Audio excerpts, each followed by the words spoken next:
आज शादी नहीं है माहेलू भाई तो दही नहीं है पानी में चीनी जैसे घोले राजा जी पानी में चीनी जैसे घोले राजा जी कमरिया गोले गोले कमरिया गोले गोले कमरिया गोले गोले गोले गोले गोले राजा जी कमरिया गोले गोले गोले गोले गोले राजा जी कमरिया गोले गोले गोले गोले गोले रानी जी कमरिया गोले गोले गोले गोले गोले रानी जी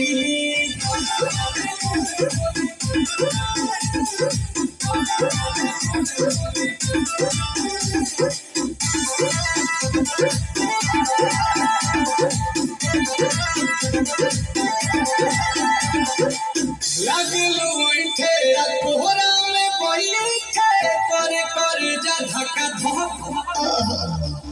कहेलू झूठे की जाला उठे होखेला हमारा कसम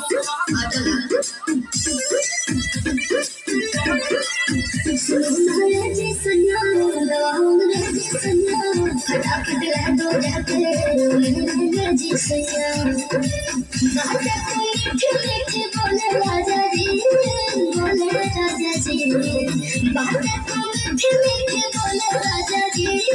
बोले राजा जी कमरिया बोले बोले कमरिया बोले बोले